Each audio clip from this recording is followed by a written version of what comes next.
ಸಂಪರ್ಕಿಸಿ Paramount Electricals, dealers in all kinds of electricals, goods, fans and LED products. Near Mahavir Chowk, Loharwadi, MG Road, Raichur. Raichur's biggest jewel palace. All types of jewelries available in only KTB Jewel Palace. Visit KTB Jewel Palace, Udayanagar, Station Road, Raichur. Sri Raghavendra Tuppa, Sri Raghavendra Ghee,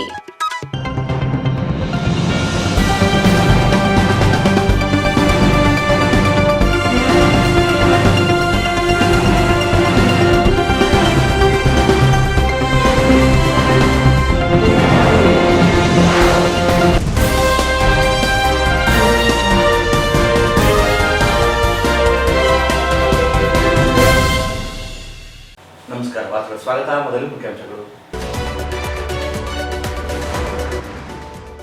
ಪರಿಶಿಷ್ಟ ಜಾತಿ ಪರಿಶಿಷ್ಟ ಪಂಗಡಕ್ಕೆ ಹುದ್ದೆಗಳ ಭರ್ತಿಯಲ್ಲಿ ಅನ್ಯಾಯ ಖಂಡಿಸಿ ಪ್ರತಿಭಟನೆ. CM DCM ಸೇರಿ ಸಚಿವರ ಭಾವಚಿತ್ರ ದಹಿಸಿ ಆಕ್ರೋಶ. ಮಾರ್ಚ್ 7ಕ್ಕೆ ತುಂಗಭದ್ರಾ ನೀರಾವರಿ ಕಾರ್ಮಿಕರ ಹಕ್ಕೊತ್ತಾಯ ಸಮಾವೇಶ. ಕೆ ನಾಗಲಿಂಗಸ್ವಾಮಿ.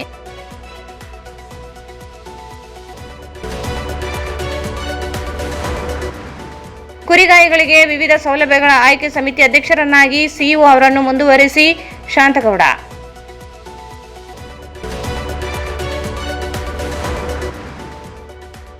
ಮಾರ್ಚ್ 6ಕ್ಕೆ ರೈತ ವಿವಿಧ ಬೇಡಿಕೆಗಳ ಈಡೇರಿಕೆಗೆ ಆಗ್ರಹಿಸಿ ಬೆಂಗಳೂರಿನಲ್ಲಿ ವಿಧಾನಸೌಧ ಮುತ್ತಿಗೆ. ನರಸಿಂಹನಾಯಕ್.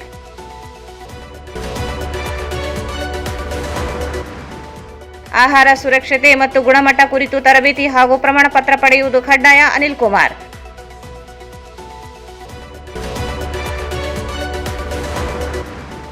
ಹುದ್ದೆಗಳ ಭರ್ತಿಗೆ ಅಧಿಸೂಚನೆ ಹೊರಡಿಸಲು ಆಗ್ರಹಿಸಿ ಉದ್ಯೋಗಾಕಾಂಕ್ಷಿಗಳ ಪ್ರತಿಭಟನೆ.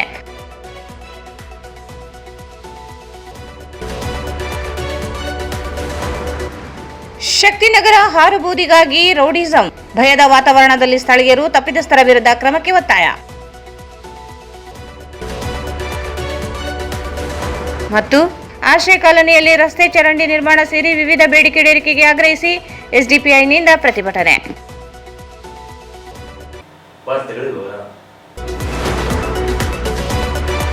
ರಾಜ್ಯದಲ್ಲಿ ಪರಿಶಿಷ್ಟ ಜಾತಿ ಪರಿಶಿಷ್ಟ ಪಂಗಡ ಸಮುದಾಯಗಳ ಜನಸಂಖ್ಯೆಗೆ ಅನುಗುಣವಾಗಿ ಸಂವಿಧಾನಬದ್ಧವಾಗಿ ಮೀಸಲಾತಿ ಪ್ರಮಾಣ ಹೆಚ್ಚಿಸಿ ಹಲವಾರು ವರ್ಷಗಳಿಂದ ಅನುಷ್ಠಾನಗೊಳಿಸಲಾಗುತ್ತಿರುವ ಜನಸಂಖ್ಯೆಗೆ ಅನುಗುಣವಾಗಿ ಸಿಗಬೇಕಾದ ಸಾಮಾಜಿಕ ನ್ಯಾಯದ ಪಾಲನ್ನು ನೀಡದೆ ಮೋಸ ಮಾಡುತ್ತಿದೆ. ಹೆಚ್ಚಿನ ಹುದ್ದೆಗಳನ್ನು ತಪ್ಪಿಸಿ ಹುದ್ದೆಗಳ ಭರ್ತಿಗೆ ಮುಂದಾದ ದಲಿತ ವಿರೋಧಿ ನೀತಿ ಹಿಂಪಡೆಯಬೇಕು ಎಂದು ಆಗ್ರಹಿಸಿ ಕರ್ನಾಟಕ ರಾಜ್ಯ ಮಾದಿಗ ಪದವೀಧರ ವೇದಿಕೆ ನೇತೃತ್ವದಲ್ಲಿ ಬೃಹತ್ ಪ್ರತಿಭಟನೆ ನಡೆಸಿ ಸಿಎಂ ಡಿಸಿಎಂ ಸಚಿವ ಮಹದೇವಪ್ಪ, ಶಿವರಾಜ್ ತಂಗಡಗಿ, ಪರಮೇಶ್ವರ್ ಸೇರಿದಂತೆ ಇತರೆ ಸಚಿವರ ಭಾವಚಿತ್ರ ದಹಿಸಿ ಆಕ್ರೋಶ ವ್ಯಕ್ತಪಡಿಸಿದರು. ನಗರದ ಬಾಬು ಜಗಜೀವನ್ ರಾಮ್ ವೃತ್ತದಿಂದ ಅಂಬೇಡ್ಕರ್ ವೃತ್ತದವರೆಗೆ ಬೃಹತ್ ಮೆರವಣಿಗೆ ನಡೆಸಲಾಯಿತು. ಅಂಬೇಡ್ಕರ್ ವೃತ್ತದಲ್ಲಿ ಮಾನವ ಸರಪಳಿ ನಿರ್ಮಿಸಿ ಒಳ ಮೀಸಲಾತಿಯಲ್ಲಿ ಅನ್ಯಾಯ ಮಾಡುತ್ತಿರುವ ಸರ್ಕಾರದ ವಿರುದ್ಧ ಘೋಷಣೆ ಹಾಕಿದರು. ಪರಿಶಿಷ್ಟ ಜಾತಿಗೆ 15, 17 ಮತ್ತು ಪರಿಶಿಷ್ಟ ಪಂಗಡಕ್ಕೆ 3-7 ಮೀಸಲು ಪ್ರಮಾಣ ಹೆಚ್ಚಳದಂತೆ ಉದ್ಯೋಗಗಳನ್ನು ನೀಡದೆ ಪರಿಶಿಷ್ಟ ಜಾತಿಗೆ 2% ಮತ್ತು ಪರಿಶಿಷ್ಟ ಪಂಗಡಕ್ಕೆ 4% ಮೀಸಲಾತಿ ನೀಡಿ ವಂಚಿಸಿದೆ ಎಂದು ಆಕ್ರೋಶ ವ್ಯಕ್ತಪಡಿಸಿದರು. ಹೆಚ್ಚಿನ ಹುದ್ದೆಗಳನ್ನು ತಪ್ಪಿಸಿ 56,432 ಹುದ್ದೆಗಳ ಭರ್ತಿಗೆ ಮುಂದಾದ ದಲಿತ ವಿರೋಧಿ ನೀತಿ ಹಿಂಪಡೆದು ಮತ್ತು 35 ವರ್ಷಗಳ ಸಾಮಾಜಿಕ ನ್ಯಾಯದ ಬೇಡಿಕೆ ಈಡೇರಿಸಿ ನೀಡಲಾದ ಒಳ ಮೀಸಲಾತಿಯನ್ನು ತಪ್ಪಿಸುವ ಹುನ್ನಾರ ನಡೆಸಿರುವ ಸರ್ಕಾರದ ಧೋರಣೆಯನ್ನು ಖಂಡಿಸಿದರು. ಮಾದಿಗ ಸಂಬಂಧಿತ ಜಾತಿಗೆ ಪರಿಶಿಷ್ಟ ಜಾತಿ ಪ್ರವರ್ಗ ಎರಂತೆ ಸಿಗಬೇಕಾದ ಸುಮಾರು 3,380ಕ್ಕೂ ಹೆಚ್ಚಿನ ಹುದ್ದೆಗಳನ್ನು ತಪ್ಪಿಸಲು ಕೈಗೊಂಡ ಸರ್ಕಾರದ ನಿರ್ಧಾರ ಹಿಂಪಡೆದುಕೊಳ್ಳಬೇಕೆಂದು ಆಗ್ರಹಿಸಿದರು. 56% ಮೀಸಲಾತಿಯನ್ನು ಸಂವಿಧಾನದ 9ನೇ ಅನುಸೂಚಿಯಲ್ಲಿ ಸೇರಿಸಿ ನ್ಯಾಯ ನೀಡಲು ಆಗದಿದ್ದಲ್ಲಿ ಪರಿಶಿಷ್ಟ ಜಾತಿ 17% ಅಥವಾ 15% ಮೀಸಲಾತಿಯಲ್ಲಿ ಒಳ ಮೀಸಲಾತಿ ಕಲ್ಪಿಸಿ ಆದೇಶಿಸಬೇಕು. ಒಳ ಮೀಸಲಾತಿ ಇಲ್ಲದೆ ನೇಮಕಾತಿ ಮಾಡಲು ತರಾತುರಿಯಲ್ಲಿ ಹೊರಡಿಸಿರುವ ಸರ್ಕಾರದ ಆದೇಶ ಹಿಂಪಡೆಯಲು ಒತ್ತಾಯಿಸಿದರು.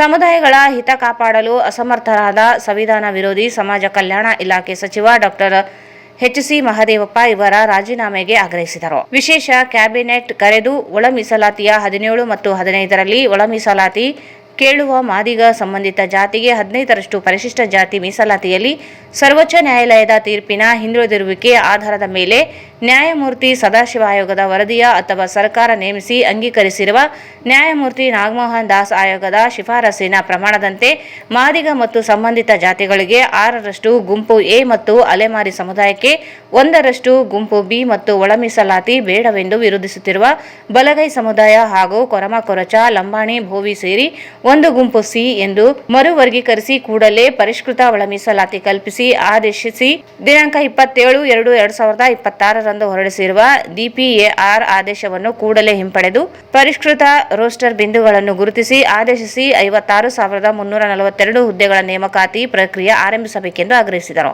56ರಷ್ಟು ಮೀಸಲಾತಿ ಸಂರಕ್ಷಣೆಗಾಗಿ ಕೇಂದ್ರ ಸರ್ಕಾರಕ್ಕೆ ಶಿಫಾರಸು ಮಾಡಿ ಸರ್ವ ಪಕ್ಷಗಳ ನಿಯೋಗದೊಂದಿಗೆ ಕೇಂದ್ರ ಸರ್ಕಾರಕ್ಕೆ ಮನವರಿಕೆ ಮಾಡಿ ಸಂವಿಧಾನದ 9ನೇ ಅನುಸೂಚಿಯಲ್ಲಿ ಸೇರಿಸಲು ಅಗತ್ಯ ಕ್ರಮ ಕೈಗೊಳ್ಳಬೇಕು. ಈ ವಿಚಾರದಲ್ಲಿ ಸರ್ಕಾರವು ನ್ಯಾಯಾಲಯದ ಮುಂದೆ ಸಂವಿಧಾನಾತ್ಮಕ ಹಾಗೂ ಕಾನೂನಾತ್ಮಕ ಆಧಾರದ ಮೇಲೆ ಸಮಗ್ರ ಹಾಗೂ ಪ್ರಬಲ ವಾದ ಮಂಡಿಸಿ ಜಯಗಳಿಸಲು ಅನುಕೂಲವಾಗುವಂತೆ ನುರಿತ ವಕೀಲರನ್ನು ನೇಮಿಸಬೇಕು ಎಂದು ಒತ್ತಾಯಿಸಿದರು.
ಪ್ರತಿಭಟನೆಯಲ್ಲಿ ಮಾದಿಗ ಸಮಾಜದ ಮುಖಂಡರುಗಳಾದ ಎಂ ವಿರೂಪಾಕ್ಷಿ, ರವೀಂದ್ರ ಜಾಲ್ದಾರ್, ಎಸ್ ಮಾರೆಪ್ಪ ವಕೀಲ್, ರಾಜು, ಹೇಮರಾಜ ಅಸ್ಕಿಹಾಳ್, ಹನುಮಂತಪ್ಪ ಮನ್ನಾಪುರ್, ರಾಘವೇಂದ್ರ ಬೋರೆಡ್ಡಿ, ನರಸಿಂಹಲು, ಮಾದಿಗ ಪದವೀಧರ ವೇದಿಕೆ ಅಧ್ಯಕ್ಷ ಶರಣು ತಗ್ಗುಲದಿನ್ನಿ, ರಾಜು ಮನ್ಸ್ಲಾಪುರ್, ಮಲ್ಲಿಕಾರ್ಜುನ ಶಾಖವಾದಿ, ಗೋವಿಂದ ಬಾಪೂರು, ಸುರೇಶ್ ಬೋರೆಡ್ಡಿ, ನರಸಿಂಹ ಸೇರಿದಂತೆ ನೂರಾರು ಜನರು ಭಾಗವಹಿಸಿದರು.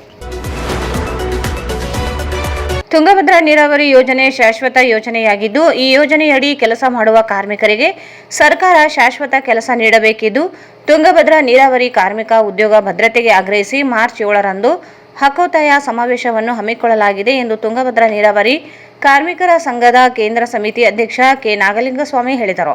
ಅವರು ಇಂದು ಮಾಧ್ಯಮಗೋಷ್ಠಿಯನ್ನು ಉದ್ದೇಶಿಸಿ ಮಾತನಾಡಿ, ಮಾರ್ಚ್ 7ರಂದು ನಗರದ ಪಂಡಿತ್ ಸಿದ್ದರಾಮ ಜಂಬಲ್ದಿನ್ನಿ ರಂಗಮಂದಿರದಲ್ಲಿ ತುಂಗಭದ್ರಾ ನೀರಾವರಿ ಕಾರ್ಮಿಕ ಹಕ್ಕೊತ್ತಾಯ ಸಮಾವೇಶವನ್ನು ಮಾಜಿ ಕಾರ್ಮಿಕ ಸಚಿವ ಹಾಗೂ ಹಿರಿಯ ಕಾರ್ಮಿಕ ನಾಯಕ ಎಸ್.ಕೆ. ಕಾಂತ ಉದ್ಘಾಟಿಸಲಿದ್ದು, ಎಐಸಿಸಿಟಿಯು ರಾಷ್ಟ್ರೀಯ ಉಪಾಧ್ಯಕ್ಷ ಕ್ಲಿಸ್ಟನ್ ಡಿ ರಿಜೋರಿಯಾ ಹಾಗೂ ರಾಜ್ಯ ಪ್ರಧಾನ ಕಾರ್ಯದರ್ಶಿ ಮೈತ್ರಿ ಕೃಷ್ಣನ್ ಅತಿಥಿಗಳಾಗಿ ಭಾಗವಹಿಸಲಿದ್ದಾರೆ ಎಂದರು. ತುಂಗಭದ್ರಾ ನೀರಾವರಿ ಯೋಜನೆಯು ರಾಜ್ಯದ ಇತರೆ ನೀರಾವರಿ ಯೋಜನೆಗಳಿಗಿಂತ ಬಹುದೊಡ್ಡ ನೀರಾವರಿ ಅಚ್ಚುಕಟ್ಟು ಪ್ರದೇಶವನ್ನೊಳಗೊಂಡಿದ್ದು ಕಲ್ಯಾಣ ಕರ್ನಾಟಕ ಭಾಗದ ಜೀವನಾಡಿಯಾಗಿದೆ. ಇಲ್ಲಿ ಕೆಲಸ ಮಾಡುವ ಕಾರ್ಮಿಕರಿಗೆ ವರ್ಷಪೂರ್ತಿ ಕೆಲಸ ನೀಡಬೇಕೆಂಬ ಆದೇಶವಿದ್ದರೂ ನಿಗಮದ ಅಧಿಕಾರಿಗಳು ತುಂಗಭದ್ರಾ ನೀರಾವರಿ ವ್ಯಾಪ್ತಿ ಕಾಲುವೆಗಳಲ್ಲಿ ನೀರಿಲ್ಲದ ಕಾರಣ ಕೆಲಸ ನೀಡುತ್ತಿಲ್ಲ. ಇದರಿಂದ ಕಾರ್ಮಿಕರು ಜೀವನ ನಡೆಸುವುದು ಕಷ್ಟವಾಗಿದೆ ಎಂದು ಹೇಳಿದರು.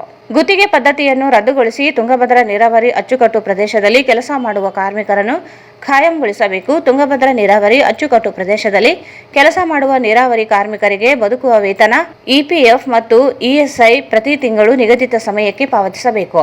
ತುಂಗಭದ್ರಾ ಅಚ್ಚುಕಟ್ಟು ಪ್ರದೇಶದ ನೀರಾವರಿ ಕಾರ್ಮಿಕರಿಗೆ ಕೆಲಸದ ಪರಿಕರಗಳು, ಗುರುತಿನ ಚೀಟಿ, ಸಮವಸ್ತ್ರ ಸೇರಿದಂತೆ ಮೂಲ ಸೌಕರ್ಯಗಳನ್ನು ನೀಡಬೇಕು. ನೀರಾವರಿ ಕಾರ್ಮಿಕರ ಬಾಕಿ ವೇತನವನ್ನು ಕೂಡಲೇ ಪಾವತಿಸಬೇಕು ಸೇರಿದಂತೆ ಅನೇಕ ಒತ್ತಾಯಗಳ ಕುರಿತು ಸಮಾವೇಶದಲ್ಲಿ ಚರ್ಚಿಸಲಾಗುವುದು ಎಂದರು. ಸಮಾವೇಶಕ್ಕೆ ಸರ್ಕಾರದ ಪ್ರತಿನಿಧಿಗಳು, ಜಿಲ್ಲಾಡಳಿತ ಹಾಗೂ ಸಂಬಂಧಪಟ್ಟ ಇಲಾಖೆ ಅಧಿಕಾರಿಗಳು, ತುಂಗಭದ್ರಾ ನೀರಾವರಿ ಕಾರ್ಮಿಕರು ಭಾಗವಹಿಸಬೇಕು ಮತ್ತು ಕಾರ್ಮಿಕರ ಸಮಸ್ಯೆಗಳ ಕುರಿತು ಚರ್ಚಿಸುವ ಸಮಾವೇಶವನ್ನು ಯಶಸ್ವಿಗೊಳಿಸಬೇಕು. ಈಗಾಗಲೇ ತುಂಗಭದ್ರಾ ನೀರಾವರಿ ಯೋಜನೆಯ ಕಾರ್ಮಿಕರ ಇತರೆ ಸಂಘಟನೆಗಳಿಗೂ ಪತ್ರ ಬರೆಯಲಾಗಿದ್ದು ಅವರನ್ನು ಕೂಡ ಆಹ್ವಾನ ಮಾಡಲಾಗಿದೆ ಎಂದು ತಿಳಿಸಿದರು.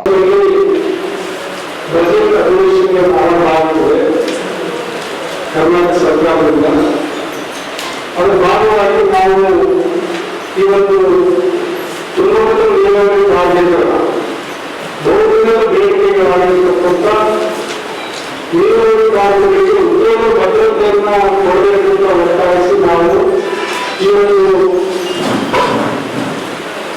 ಏರ್ಬಸ್ ಮತ್ತು ಮುದ್ರಾಬಾದ್ ರೂಟ್ಗಳ ನೀರಾವರಿ ಮುದ್ರಾಬಾದ್ ಬರ್ತಕ್ಕಂಥ 7 ಡಿವಿಷನ್ ಹಾಗೂ ಎಲ್ಲ ಉಪವಿಭಾಗದ ಕಾರ್ಮಿಕರನ್ನು ಒಟ್ಟುಗೂಡಿಸಿಕೊಳ್ಳಬೇಕು. ಮಾರ್ಚ್ 7ರಂದು ಸಿದ್ದರಾಮಯ್ಯ ಈ ಒಂದು ಆತ್ಮೋತ್ತರ ಸಮಾವೇಶವನ್ನು ನಾವು ನಮ್ಮ ಸಂಘದ ವತಿಯಿಂದ ಆಯೋಜನೆ ಮಾಡಿದ್ವಿ. ಈ ಒಂದು ಸಮಾವೇಶವನ್ನು ಮಾಜಿ ಕಾರ್ಮಿಕ ಸಚಿವರು ಮತ್ತು ಕಾರ್ಮಿಕ ಹಿರಿಯ ನಾಯಕರಾಗಿರ್ತಕ್ಕಂಥ ಎಸ್.ಕೆ. ಕಾಂತ್ ಅವರು ಒಂದು ಸಮಾವೇಶವನ್ನು ಉದ್ಘಾಟಿಸಿ ಈ ಒಂದು ಉದ್ಘಾಟನಾ ಭಾಷಣ ಮಾಡಿದ್ದಾರೆ. ಹಾಗೆಯೇ ಈ ಒಂದು ಸಮಾವೇಶದಲ್ಲಿ ಬಹಳ ಮುಖ್ಯವಾಗಿ ನಮ್ಮ ಮಾರ್ಗದರ್ಶಕರು, ನಮ್ಮ ಬೆನ್ನೆಲುಬಾಗಿರ್ತಕ್ಕಂಥ ಎಐಸಿಸಿ ಸಂಘಟನೆಯ ರಾಷ್ಟ್ರೀಯ ಪ್ರಧಾನ ಕಾರ್ಯದರ್ಶಿಗಳಾದ ಕ್ಲಿಂಟನ್ ಡಿ ವಿಜೋಯ್ ಅವರು, ಹಾಗೆಯೇ ರಾಜ್ಯ ಪ್ರಧಾನ ಕಾರ್ಯದರ್ಶಿಗಳಾಗಿದ್ದರು ಸುಪ್ರೀಂ ಇಂಜಿನಿಯರ್ ಅವರು, ಎಕ್ಸಿಕ್ಯೂಟಿವ್ ಇಂಜಿನಿಯರ್ ಅವರು, ಅಸಿಸ್ಟೆಂಟ್ ಎಕ್ಸಿಕ್ಯೂಟಿವ್ ಇಂಜಿನಿಯರ್ ಎಲ್ಲರೂ ಈ ಒಂದು ಸರ್ಕಾರ ನಿರ್ದೇಶನದ ಪ್ರಕಾರ ಕಾರ್ಮಿಕರಿಗೆ ಕೆಲಸ ಕೊಡೋದು ನಮ್ಮಲ್ಲಿ ಕೆಲಸ ಇದೆ, ಅವ್ರಿಗೆ ಕೆಲಸ ಕೊಡ್ತೀವಿ ಅಂತ ಹೇಳ್ಬಿಟ್ಟು ಸರ್ಕಾರ ಕೊಡಬೇಕು ಅಂತ ವಾಪಸ್ ಇಲ್ಲಿಂದ ವರದಿ ಸಲ್ಲಿಸಿದ್ರು. ಎಲ್ಲರೂ ವರದಿ ಸಲ್ಲಿಸಿದ ಮೇಲೆ ಪುನಃ ಸರ್ಕಾರದಿಂದ ಇದು ನೀವು ನಿಮ್ಮ ನಿಗಮಗಳಂತೆ ಮಾಡಿ ಅಂತೇಳಿ ಸರ್ಕಾರ ನಿರ್ದೇಶನ ಮಾಡಿ 25 ಮತ್ತೆ ಜುಲೈ 19 2025ರಂದು ಈ ಒಂದು ಕಾರ್ಮಿಕರನ್ನ ಕೆಲಸದಲ್ಲಿ ಯಾವುದೇ ಕಾರಣಕ್ಕೂ ಬೆಂಗಳೂರಿಂದ ಸರ್ಕಾರ ನಿರ್ದೇಶನ ಮುಂದುವರಿಸಬೇಕು ಅಂತೇಳಿ ಇವುಗಳ ಅನುಮೋದನೆಯನ್ನು ಕೊಡ್ತಾರೆ. ಇವರು ಒಂದು ಪ್ರಸ್ತಾವನೆ ಮೇಲೆ ಮುಖ್ಯ ಪ್ರಸ್ತಾವನೆಗೆ ಎಲ್ಲರೂ ಅನುಮೋದನೆ ಕೊಡ್ತಾರೆ. ಅನುಮೋದನೆ ಕೊಟ್ಟು ನಮಗೆ ಕೆಲಸ ಆಗ್ತಾ ಇತ್ತು, ಉದ್ಯೋಗ ಭದ್ರತೆ ಸಿಕ್ತು ಅಂದ್ರೆ ನಾವೇನು ಅನ್ಕೊಂಡು ಕೆಲಸ ಮಾಡ್ತಾ ಇದ್ವಿ. ಗೇಟ್ ಕೆಲಸ ಆರಂಭ ಆಯ್ತು, ಡ್ಯಾಮ್ನ ಪೋಸ್ಟ್ ಗೇಟ್ಗಳ ಕೆಲಸ ಆರಂಭ ಆಯ್ತು, ನೀರು ನಿಂತೋದು ಮತ್ತೆ ಕೆಲಸದ ಒಂದು ಅವಶ್ಯಕತೆ ಉಂಟಾಗಿದ್ದರಿಂದ ನಾವು ಹೇಳಿದ್ವಿ ಕಾರ್ಮಿಕ ಕಾಯ್ದೆಯ ಪ್ರಕಾರ ಯಾವುದೇ ಕೆಲಸ ನಿಲ್ಲಿಸಬೇಕಾದ್ರೆ ಸರ್ಕಾರದ ಪರ್ಮಿಷನ್ ಅನ್ನು ತಗೊಳ್ಳಬೇಕು. ಇದು ಈ ಒಂದು ತಾಂತ್ರಿಕ ಸಮಸ್ಯೆ ಇದೆ. ನೀರಿನ ಗ್ರಾಮದಲ್ಲಿ ಕೆಲಸ ಇದೆ, ಅವರು 25-30 ವರ್ಷದ ಕೆಲಸ ಮಾಡ್ತಿದ್ದಾರೆ, ಅವರಿಗೆ ಕೆಲಸ ಕೊಡಬೇಕಾಗಿದ್ದು ನಿಗಮದ ಕೆಲಸ ಅಂತ ಹೇಳಿ ನಾವು ಪತ್ರವನ್ನು ಕೊಟ್ಟರೆ ಅವರು ನಮ್ಮ ಜನವರಿಯಲ್ಲಿ ತೆಗಿತೀವಿ ಅನ್ನೋದು ಮುನ್ಸೂಚನೆಯನ್ನು ಕೊಟ್ಟ ಮೇಲೆ ನಾವು ಈಗ ಸರ್ಕಾರ ನಿರ್ದೇಶನ ಅಧಿಕಾರಿಗಳ ವರದಿ ಎಲ್ಲರೂ ಅನುಮೋದನೆ ಸೇರಿದಂತೆ ಕಾರ್ಮಿಕ ಕಾಯ್ದೆಗಳಲ್ಲಿ ಕಾರ್ಮಿಕರನ್ನ ಕೆಲಸದಿಂದ ತೆಗಿಬಾರದು. ತುಂಗಭದ್ರಾ ಯೋಜನೆ ಒಂದು ಶಾಶ್ವತ ಯೋಜನೆ, ಅದೊಂದು ಶಾಶ್ವತ ಕೆಲಸ ಇರ್ತಕ್ಕಂಥ ಯೋಜನೆ. ಹಾಗೆ ಕೆಲಸ ಮಾಡತಕ್ಕಂಥ ಕಾರ್ಮಿಕರು ಕೂಡ ಕಾಯಂ ಕೆಲಸಗಾರರು ಪರಿಗಣಿಸಬೇಕು ಅಂತ ನಾವು ಕಾರ್ಮಿಕ ನ್ಯಾಯಾಲಯಕ್ಕೆ ಹೋದ್ವಿ. ಕಾರ್ಮಿಕ ನ್ಯಾಯಾಲಯದಲ್ಲಿ ನಮಗೆ ಮೂರ್ನಾಲ್ಕು ಮುನಿರಾಬಾದ್, ಗಳ್ಳಾಡಿ, ಒಗ್ಗಟ್ಟಿ, ಮುಂಡರಗಿ, ಸಿಂಗನೂರು ಮತ್ತು ಯರ್ಮಸ್ನ ವಿಭಾಗದ ಎಲ್ಲ ವಿಭಾಗಗಳ ಕಾರ್ಮಿಕರು ತಪ್ಪಲ್ಲಿ ಒಂದು ಸಮಾವೇಶಕ್ಕೆ ಆಗಮಿಸುವ ಮೂಲಕ ಸಮಾವೇಶವನ್ನು ಯಶಸ್ವಿಗೊಳಿಸಬೇಕು ಅಂತ ಹೇಳಿ ಕೇಳಿಕೊಟ್ಟು ಇವತ್ತಿನಲ್ಲಿ ಅಧಿಕಾರಿಗಳು ಕೂಡ ಅವರು 25ರ ಸ್ವೀಕರಿಸಿದಂತ ಒಂದು ಸಮಾವೇಶಕ್ಕೆ ಬರಬೇಕು. ಸಮಾವೇಶದ ಉದ್ದೇಶ ನಾವು ಕಾರ್ಮಿಕರ ಏನು ಆದೇಶಗಳ ಬಗ್ಗೆ ನಾವು ಹೇಳ್ಬೇಕು ಅಂತ ಹೇಳಿ ಒಂದು ಮಾಡ್ತಿದ್ದೆ. ಅವತ್ತು ಮುಂದಿನ ದಿನ ಸಾಯಂಕಾಲದಲ್ಲಿ ಸಮಾವೇಶ ಮಾಡೋದ್ರ ಮೂಲಕ ನಾವು ಸಂಜೆ 5 ಗಂಟೆಯಿಂದ ಈ ಸಂದರ್ಭದಲ್ಲಿ ಸಂಘದ ಪ್ರಧಾನ ಕಾರ್ಯದರ್ಶಿ ಎಂ ಬಸವರಾಜ್, ಎಐಸಿಸಿ ಟಿಯು ಜಿಲ್ಲಾ ಅಧ್ಯಕ್ಷ ಅಜೀಜ್ ಜಾಗೀರ್ದಾರ್, ಬಸನಗೌಡ, ಲಕ್ಷ್ಮಣ್, ನಿಸಾರ್, ರಾಮರೆಡ್ಡಿ, ಜಗದೀಶ್, ಭೀಮಣ್ಣ ಸೇರಿದಂತೆ ಅನೇಕರಿದ್ದರು. ಕರ್ನಾಟಕ ಕುರಿ ಅಭಿವೃದ್ಧಿ ನಿಗಮ ಅಡಿಯಲ್ಲಿ ಕುರಿಗಾಯಿಗಳಿಗೆ ಒದಗಿಸುವ ಸಾಲ ಹಾಗೂ ಇತರೆ ಸೌಲಭ್ಯಗಳ ಆಯ್ಕೆ ಸಮಿತಿಗೆ ಆಯಾ ಭಾಗದ ಶಾಸಕರನ್ನು ಅಧ್ಯಕ್ಷರನ್ನಾಗಿ ಮಾಡಲಾಗಿದ್ದು, ಇದನ್ನು ಕೈಬಿಟ್ಟು ಈ ಹಿಂದೆ ಇದ್ದ ಜಿಲ್ಲಾ ಪಂಚಾಯತ್ ಮುಖ್ಯ ಕಾರ್ಯನಿರ್ವಾಹಕ ಅಧಿಕಾರಿಗಳನ್ನೇ ಸಮಿತಿಗೆ ಅಧ್ಯಕ್ಷರನ್ನಾಗಿ ಮುಂದುವರಿಸುವಂತೆ ರಾಜ್ಯ ಕುರಿ ಮತ್ತು ಮೇಕೆ ಸಾಗಾಣಿಕೆದಾರರ ಮಹಾಮಂಡಳಿ ರಾಜ್ಯ ನಿರ್ದೇಶಕ ಶಾಂತಗೌಡ ಹೇಳಿದರು. ಅವರು ಇಂದು ಮಾಧ್ಯಮಗೋಷ್ಠಿಯನ್ನು ಉದ್ದೇಶಿಸಿ ಮಾತನಾಡಿ, ಕುರಿ ಸಾಕಾಣಿಕೆದಾರರು ಹಾಗೂ ಕುರಿಗಾಯಿಗಳಿಗಿರುವ ಹಲವು ಯೋಜನೆಗಳ ಸೌಲಭ್ಯಗಳು ನೈಜ ಫಲಾನುಭವಿಗಳಿಗೆ ಸಿಗುವಂತಾಗಲು ಕುರಿ ಸಾಗಾಣಿಕೆದಾರರ ಸಂಘಗಳ ಪಾತ್ರ ಬಹುಮುಖ್ಯವಾಗಿರುತ್ತದೆ. ಅದರಂತೆ ಸರ್ಕಾರದಿಂದ ಕುರಿ ಸಾಗಾಣಿಕೆದಾರರಿಗೆ ಇರುವ ಸಾಲ, ಧನ ಸಹಾಯ ಸೌಲಭ್ಯಗಳ ಆಯ್ಕೆ ಸಮಿತಿಯಲ್ಲಿ ಸಂಘಗಳನ್ನು ಸದಸ್ಯರನ್ನಾಗಿ ಪರಿಗಣಿಸಲಾಗಿತ್ತು. ಜಿಲ್ಲಾ ಪಂಚಾಯತ್ ಸಿಇಒ ಅವರು ಈ ಸಮಿತಿಯ ಅಧ್ಯಕ್ಷರಾಗಿದ್ದರು. ಆದರೆ ಇದೀಗ ಸರ್ಕಾರದಿಂದ ಆಯಾ ವಿಧಾನಸಭಾ ಕ್ಷೇತ್ರದ ಶಾಸಕರನ್ನು ಅಧ್ಯಕ್ಷರನ್ನಾಗಿ ಆದೇಶ ಹೊರಡಿಸಲಾಗಿದ್ದು, ಇದರಿಂದ ನೈಜ ಫಲಾನುಭವಿಗಳಿಗೆ ಸೌಲಭ್ಯಗಳು ಸಿಗದೆ ಕೇವಲ ಶಾಸಕ ಕಾರ್ಯಕರ್ತರಿಗೆ ಮಾತ್ರ ಸಿಗುವ ಸಾಧ್ಯತೆಗಳು ಇರುತ್ತವೆ ಎಂದರು. ಆದ್ದರಿಂದ ಕೂಡಲೇ ಶಾಸಕರನ್ನು ಆಯ್ಕೆ ಸಮಿತಿ ಅಧ್ಯಕ್ಷರನ್ನಾಗಿ ಮಾಡಿರುವುದನ್ನು ಕೈಬಿಟ್ಟು ಮೊದಲಿನಂತೆ ಜಿಲ್ಲಾ ಪಂಚಾಯತ್ ಸಿಇಒ ಅವರನ್ನು ಆಯ್ಕೆ ಸಮಿತಿ ಅಧ್ಯಕ್ಷರನ್ನಾಗಿ ಮಾಡಿ, ಜೊತೆಗೆ ಕುರಿ ಸಾಗಾಣಿಕೆದಾರರ ಸಂಘಗಳನ್ನು ಆಯ್ಕೆ ಸಮಿತಿಯಲ್ಲಿ ಪರಿಗಣಿಸುವಂತೆ ಮನವಿ ಮಾಡಿದರು.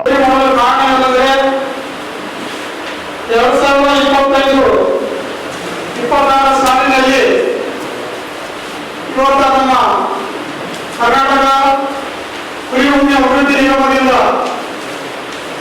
SPDSP ನಮಗ ಆ ರೋಗಗಳನ್ನು ಸಂಘದ ಅಧ್ಯಕ್ಷರು ಮತ್ತು ಸದಸ್ಯರ ಗಮನದ ತರೋದ್ರ ಮುಖಾಂತರ ಮುಂದೆ ತಂದು ಒಂದು ಫಲಾನುಭವಿಗಳಿಗೆ ಕೊಟ್ಟಂತ ಕೆಲಸ ಹಿಂದಿನ ಮಾತಾಡಿದ ಸರ್ಕಾರದವರು ಇವತ್ತು ನಮಗ ಸುಮಾರು ಈ ರಾಜ್ಯದಲ್ಲಿ 694 ಸಂಘಗಳು ಕುರಿ ಮತ್ತು ಮುಂದಿನ ಸಹಕಾರ ಸಂಘಗಳಿದೆ.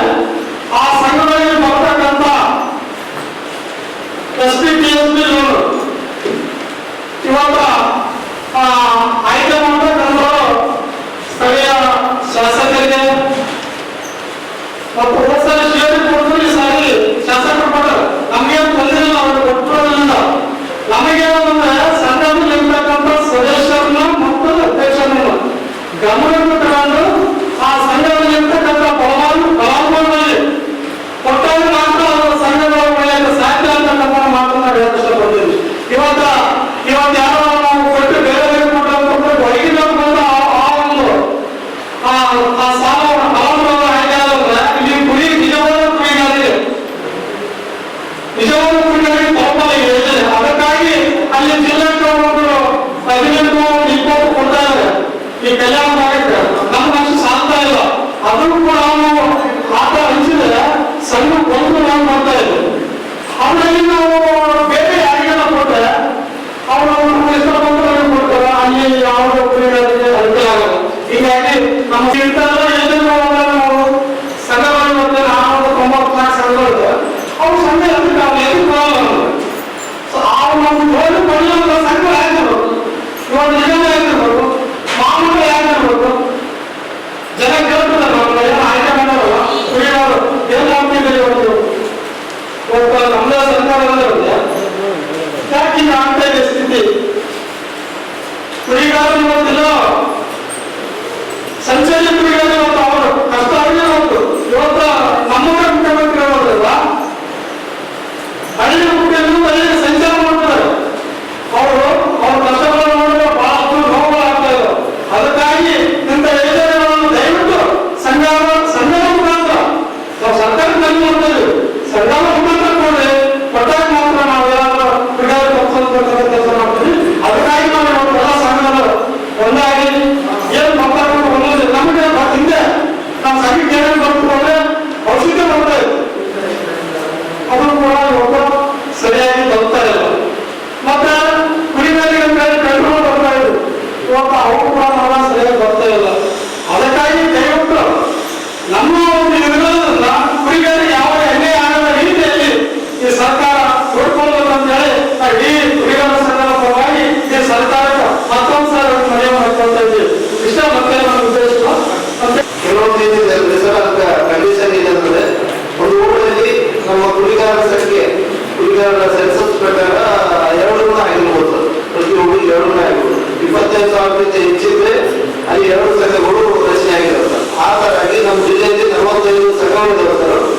ಮೊದಲನೇದಾಗಿ ನಮ್ಮ ಕುಡಿಗಾರರಿಗೆ ಒಂದು ಈ ಸಂದರ್ಭದಲ್ಲಿ ಪ್ರಮುಖರಾದ ಶ್ರೀನಿವಾಸ್ ಏಗನೂರು, ಮಲ್ಲಿಕಾರ್ಜುನ, ಗೌಡನ್ವಾವಿ, ಹನುಮಂತ, ಮಾಳಪ್ಪ, ಶರಣಪ್ಪ ಸೇರಿದಂತೆ ಅನೇಕರಿದ್ದರು. ರೈತರ ವಿವಿಧ ಬೇಡಿಕೆಗಳನ್ನು ಈಡೇರಿಸುವಂತೆ ಆಗ್ರಹಿಸಿ ಮಾರ್ಚ್ 6ರಂದು ಬೆಂಗಳೂರಿನ ವಿಧಾನಸೌಧ ಮುತ್ತಿಗೆ ಹಾಕಿ ಪ್ರತಿಭಟನೆ ನಡೆಸುವುದಾಗಿ ಕರ್ನಾಟಕ ರಾಜ್ಯ ರೈತ ಸಂಘ ಹಾಗೂ ಹಸಿರು ಸೇನೆ ಜಿಲ್ಲಾಧ್ಯಕ್ಷ ನರಸಿಂಹನಾಯಕ್ ಹೇಳಿದರು. ಅವರು ಇಂದು ಮಾಧ್ಯಮಗೋಷ್ಠಿಯನ್ನು ಉದ್ದೇಶಿಸಿ ಮಾತನಾಡಿ, ರಾಯಚೂರು ಜಿಲ್ಲೆಯಲ್ಲಿ ಕೃಷ್ಣಾ ಮತ್ತು ತುಂಗಭದ್ರಾ ಎರಡು ನದಿಗಳು ಇದ್ದರೂ ಕುಡಿಯಲು ಮತ್ತು ಕೃಷಿ ನೀರಿಲ್ಲದ ಪರಿಸ್ಥಿತಿ ಇದ್ದು ಈ ಭಾಗದ ರೈತರು ಸಂಕಷ್ಟ ಅನುಭವಿಸುತ್ತಿದ್ದಾರೆ. ಸರ್ಕಾರದ ಅವೈಜ್ಞಾನಿಕ ಯೋಜನೆಗಳಿಂದ ರೈತರು ಮತ್ತು ಸಾರ್ವಜನಿಕರು ಸಂಕಷ್ಟಕ್ಕೆ ಸಿಲುಕಿದ್ದಾರೆ ಎಂದರು. ಆದ್ದರಿಂದ ಮಾರ್ಚ್ 6ರಂದು ಕೃಷಿಗೆ ನೀರಾವರಿ ಯೋಜನೆ ಅಡಿಯಲ್ಲಿ ಸಮರ್ಪಕವಾಗಿ ನೀರನ್ನು ಒದಗಿಸಲು ರಾಜಲಬಂಡ ಅಣೆಕಟ್ಟಿನಿಂದ ತುಂಗಭದ್ರಾ ಕಾಲುವೆಯ ಕೊನೆ ಭಾಗದ ರೈತರಿಗೆ ನೀರೊದಗಿಸಲು ಏತ ನೀರಾವರಿ ಯೋಜನೆಯನ್ನು ಮಂಜೂರು ಮಾಡಬೇಕು. ಡಿ ರಾಂಪುರ ಗ್ರಾಮದಿಂದ ಒಡ್ಡೆಪಲ್ಲಿ ಗ್ರಾಮದ ಜಮೀನುಗಳಿಗೆ ನೀರು ಒದಗಿಸಲು ಏತ ನೀರಾವರಿ ಯೋಜನೆಯನ್ನು ಮಂಜೂರು ಮಾಡಬೇಕು. ಜಿಲ್ಲೆಯ ರೈತರ ಜಮೀನುಗಳಿಗೆ ಅಕ್ರಮವಾಗಿ ವರ್ಗಾವಣೆ ಮಾಡಿಸಿಕೊಳ್ಳುವವರ ವಿರುದ್ಧ ಸೂಕ್ತ ಕ್ರಮ ಕೈಗೊಳ್ಳಬೇಕು. ಜಿಲ್ಲೆಯಲ್ಲಿ 10,000 ಶಿಕ್ಷಕರನ್ನು ನೇಮಕ ಮಾಡಿಕೊಳ್ಳಬೇಕು ಸೇರಿದಂತೆ ವಿವಿಧ ಬೇಡಿಕೆಗಳನ್ನು ಸರ್ಕಾರ ಕೂಡಲೇ ಈಡೇರಿಸಬೇಕೆಂದು ಮನವಿ ಮಾಡಿದರು.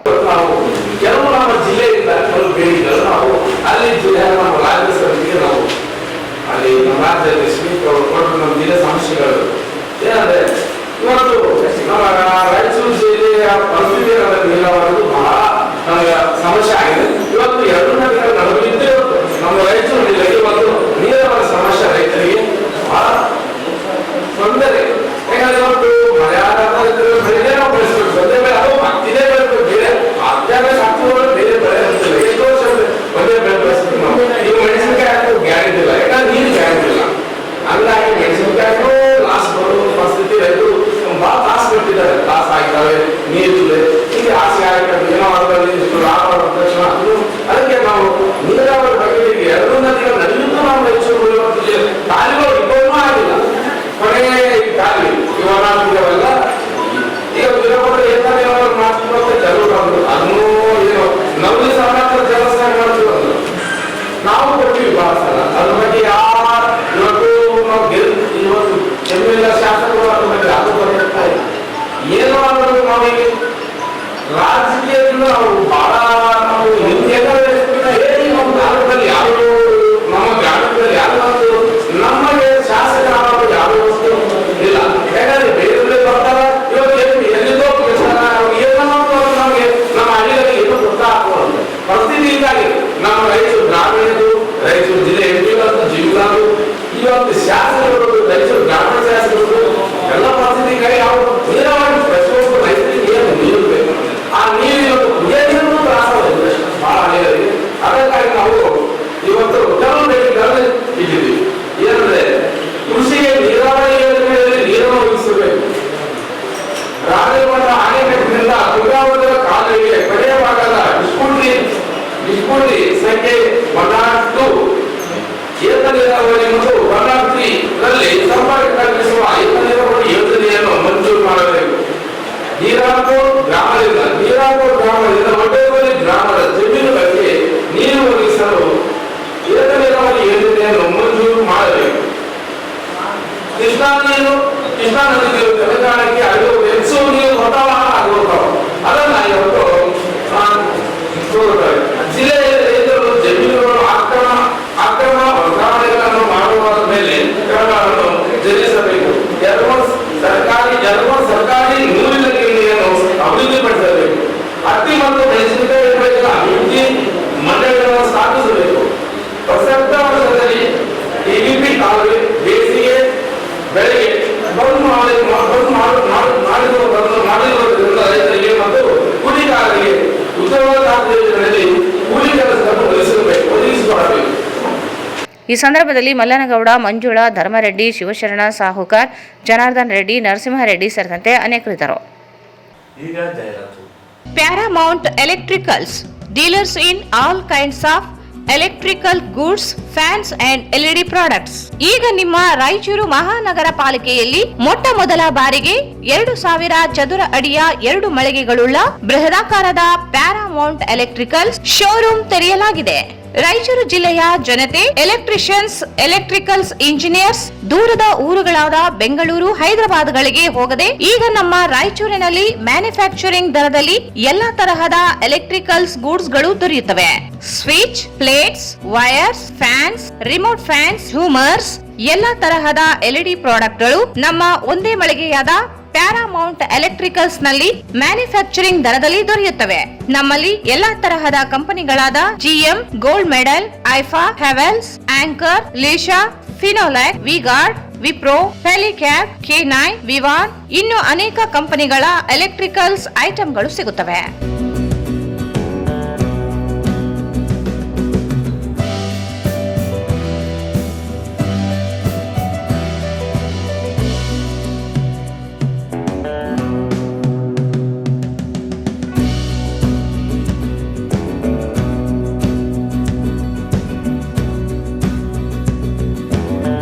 ಸಂಪರ್ಕಿಸಿ Paramount Electricals, dealers in all kinds of electricals goods, fans and LED products, near Mahavir Chowk, Loharwadi, MG road, Raichur. Mobile 8861382770. Raichur's biggest jewel palace. All types of jewelries available in only KTB Jewel Palace. 916 Allmark Gold Jewelries available. ವಿಶೇಷವಾಗಿ ಬಂಗಾರದ ಆಭರಣಗಳಾದ ನಮ್ಮಲ್ಲಿ fancy earrings, fancy necklace, ಮಾಂಗಲ್ಯ ಮತ್ತು ಬಳೆಗಳು ಇನ್ನು ಅನೇಕ ತರಹದ ಆಭರಣಗಳು ದೊರೆಯುತ್ತವೆ. ಬೆಳ್ಳಿಯ ಆಭರಣಗಳಾದ ಕಾಲುಂಗುರ, ಕಾಲುಗೆಜೆ, ಬೆಳ್ಳಿಯ ಪೂಜಾ ಐಟಮ್ಸ್, ವಿವಿಧ ರೀತಿಯ ಆರ್ಟಿಕಲ್ಸ್ ದೊರೆಯುತ್ತವೆ. ರಾಯಚೂರಿನಲ್ಲಿ ಮೊಟ್ಟ ಮೊದಲ ಬಾರಿಗೆ ಯುವಕರಿಗಾಗಿಯೇ ಬ್ರಾಸ್ಲೆಟ್ಸ್, ಚೈನ್ಸ್, ಉಂಗುರಗಳು ಇನ್ನು ಅನೇಕ ರೀತಿಯ ಡಿಸೈನ್ಸ್ ಆಭರಣಗಳು ದೊರೆಯುತ್ತವೆ.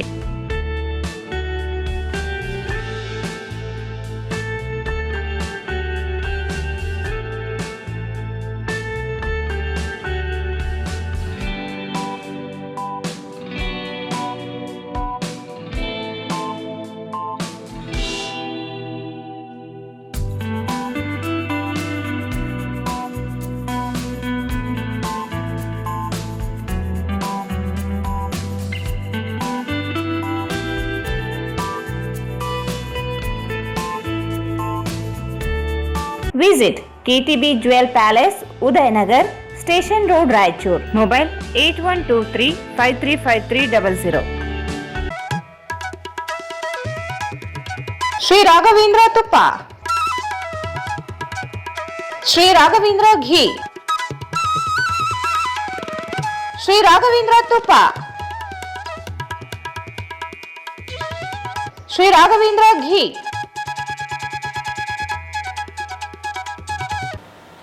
ಮತ್ತೊಮ್ಮೆ ವಾರ್ತೆಗಳಿಗೆ ಸ್ವಾಗತ. ಆಹಾರ ಸುರಕ್ಷತೆ ಗುಣಮಟ್ಟ ಪ್ರಾಧಿಕಾರ ಹಾಗೂ global institute for education and research foundation ವತಿಯಿಂದ ಬೀದಿ ಬದಿ ಆಹಾರ ಬಂಡಿಗಳು, ಹೋಟೆಲ್, ಬೇಕರಿ ಸೇರಿದಂತೆ ಇತರೆ ಆಹಾರ ತಯಾರಿಸುವ ಉದ್ಯಮ ಹಾಗೂ ವಲಯಗಳಿಗೆ ಆಹಾರ ಸುರಕ್ಷತೆ ತರಬೇತಿ ನೀಡಲಾಗುವುದು ಎಂದು ಸಂಸ್ಥೆಯ ಜಿಲ್ಲಾ ಸಂಯೋಜಕ ಅನಿಲ್ ಕುಮಾರ್ ನಾಯಕ್ ಹೇಳಿದರು.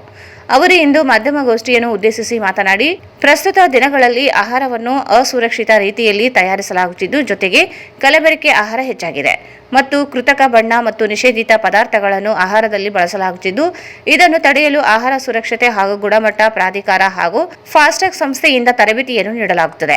ಆಹಾರ ತಯಾರಿಸುವ ಹಾಗೂ ಎಲ್ಲ ಉದ್ಯಮಗಳು ಕೂಡ ತರಬೇತಿಯನ್ನು ಪಡೆಯುವುದು ಕಡ್ಡಾಯವಾಗಿರುತ್ತದೆ ಮತ್ತು ಆಹಾರ ಸುರಕ್ಷತೆ ಮತ್ತು ಗುಣಮಟ್ಟ ಪ್ರಾಧಿಕಾರದಿಂದ ಪರವಾನಗಿ ಪಡೆಯಲು ತರಬೇತಿ ಮತ್ತು ಪ್ರಮಾಣ ಪತ್ರ ಅಗತ್ಯವಾಗಿರುತ್ತದೆ ಎಂದರು. ನಗರದ ಕೃಷಿ ವಿಜ್ಞಾನಗಳ ವಿಶ್ವವಿದ್ಯಾಲಯದ ಎದುರು ತರಬೇತಿ ಮತ್ತು ಪ್ರಮಾಣ ಪತ್ರ ಕೇಂದ್ರದ ಕಚೇರಿಯನ್ನು ಸ್ಥಾಪಿಸಲಾಗಿದ್ದು, ತರಬೇತಿಯನ್ನು ಪಡೆಯಲು ಸರ್ಕಾರದಿಂದ ನಿಗದಿಪಡಿಸಲಾದ ಶುಲ್ಕವನ್ನು ಭರಿಸಿ ತರಬೇತಿಯನ್ನು ಪಡೆದುಕೊಳ್ಳಬಹುದಾಗಿದೆ ಎಂದು ತಿಳಿಸಿದರು.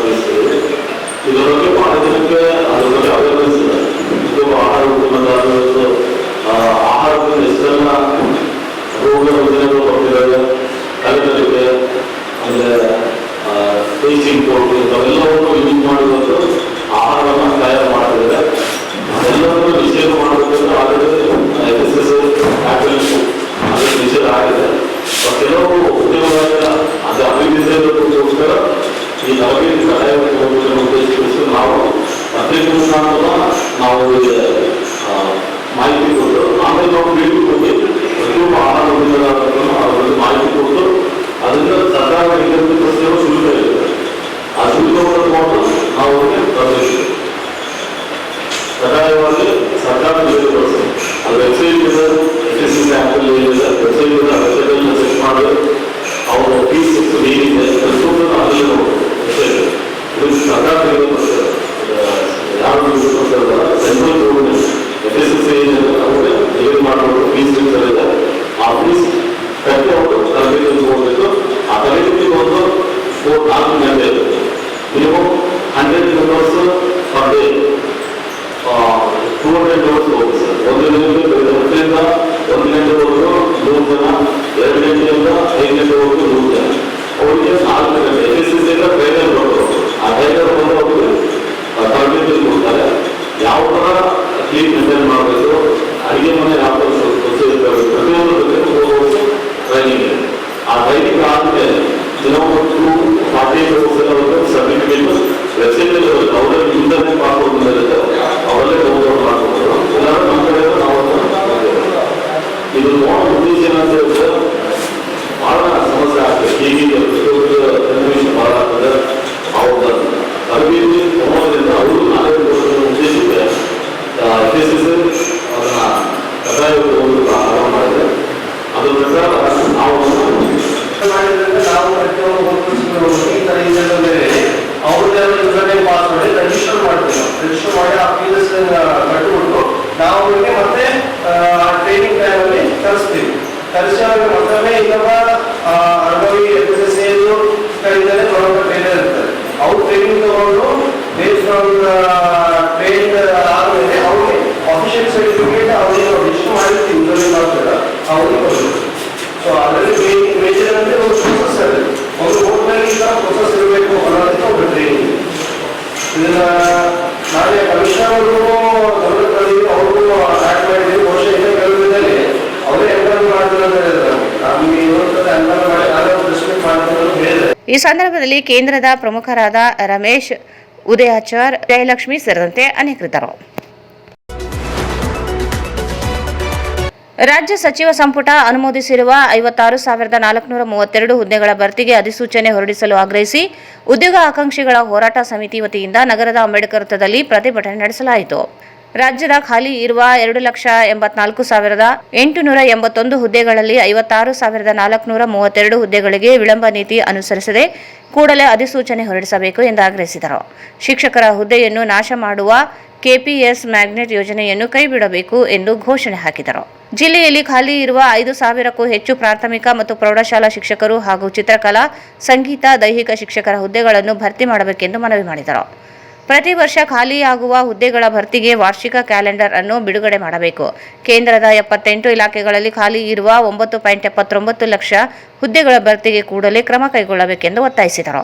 ಉದ್ಯೋಗ ನಾಶಕ್ಕೆ ಕಾರಣವಾಗಿರುವ ಸರ್ಕಾರಿ ವೆಚ್ಚ ಕಡಿತ ಮಾಡುವ ಹೆಸರಿನಲ್ಲಿ ಕೇಂದ್ರ ಸರ್ಕಾರ 2003ರಲ್ಲಿ ಜಾರಿಗೊಳಿಸಿರುವ fiscal responsibility and budget manage change FRRBM ಕಾಯ್ದೆಯನ್ನು ರದ್ದುಗೊಳಿಸಬೇಕೆಂದು ಆಗ್ರಹಿಸಿದರು. ರಾಜ್ಯದಲ್ಲಿ ಹಾರ್ನಳ್ಳಿ ರಾಮಸ್ವಾಮಿ, ವೀರಪ್ಪ ಮೊಯ್ಲಿ ಮತ್ತು RV ದೇಶಪಾಂಡೆ ನೇತೃತ್ವದ ARC ಶಿಫಾರಸುಗಳನ್ನು ಕೈಬಿಡಬೇಕು. ನೇಮಕಾತಿ ಪ್ರಕ್ರಿಯೆ ಸಂಪೂರ್ಣ ಪಾರದರ್ಶಕತೆಯಿಂದ ನಡೆಯಬೇಕು ಮತ್ತು ಎಲ್ಲ ತೆರನಾದ ಪರೀಕ್ಷಾ ಅಕ್ರಮಗಳನ್ನು ತಡೆಗಟ್ಟಬೇಕೆಂದು ವಿವರಿಸಿದರು. ನೇಮಕಾತಿಗಳಲ್ಲಿ ದುಬಾರಿ ಅರ್ಜಿ ಶುಲ್ಕ ಕೈಬಿಡಬೇಕು ಹಾಗೂ ಅಭ್ಯರ್ಥಿಗಳಿಗೆ ಉಚಿತ ಸಾರಿಗೆ ವ್ಯವಸ್ಥೆ ಕಲ್ಪಿಸಬೇಕು. ಉದ್ಯೋಗಾವಕಾಶ ದೊರೆಯುವವರೆಗೆ ಗೌರವಯುತ ಜೀವ ನಡೆಸಲು ಸೂಕ್ತವಾದ ನಿರುದ್ಯೋಗ ಭತ್ಯೆ ನೀಡಬೇಕು. ಕೆಪಿಎಸ್ಸಿಯಲ್ಲಿನ ಅಕ್ರಮ ತಡೆಗಟ್ಟಲು ರಾಜ್ಯ ಸರ್ಕಾರ ಹೋಟಾ ಸಮಿತಿ ಶಿಫಾರಸುಗಳನ್ನು ಜಾರಿಗೊಳಿಸಬೇಕು. ಬ್ಯಾಂಕ್, ರೈಲ್ವೆ, LICಯಂತಹ ಸರ್ಕಾರಿ ಸಂಸ್ಥೆಗಳ ಖಾಸಗೀಕರಣ ನೀತಿಯನ್ನು ರದ್ದುಗೊಳಿಸಬೇಕು. ಗುತ್ತಿಗೆ ಪದ್ಧತಿಯನ್ನು ರದ್ದುಗೊಳಿಸಬೇಕು. ಖಾಯಂ ನೇಮಕಾತಿಗಳನ್ನು ಮಾಡಬೇಕೆಂದು ಒತ್ತಾಯಿಸಿದರು.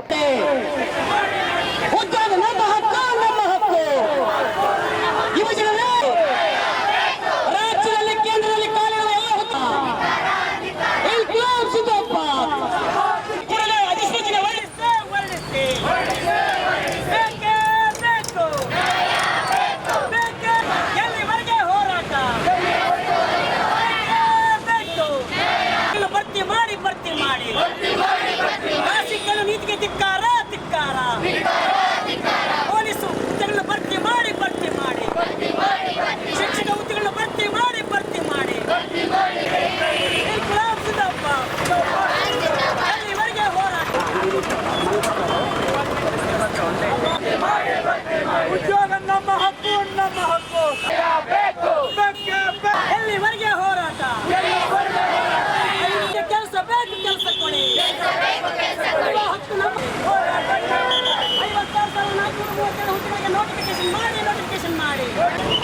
ನಾವಿವತ್ತು ರಾಯಚೂರಲ್ಲಿ ಉದ್ಯೋಗಾಕಾಂಕ್ಷಿಗಳ ಹೋರಾಟ ಸಮಿತಿಯ ನೇತೃತ್ವದಲ್ಲಿ ಏನು ಹೋರಾಟ ಮಾಡ್ತಾ ಇದೀವಿ, ಕಳೆದ 5-6 ತಿಂಗಳಿಂದ ಹೋರಾಟ ಮಾಡ್ತಾ ಇದೀವಿ.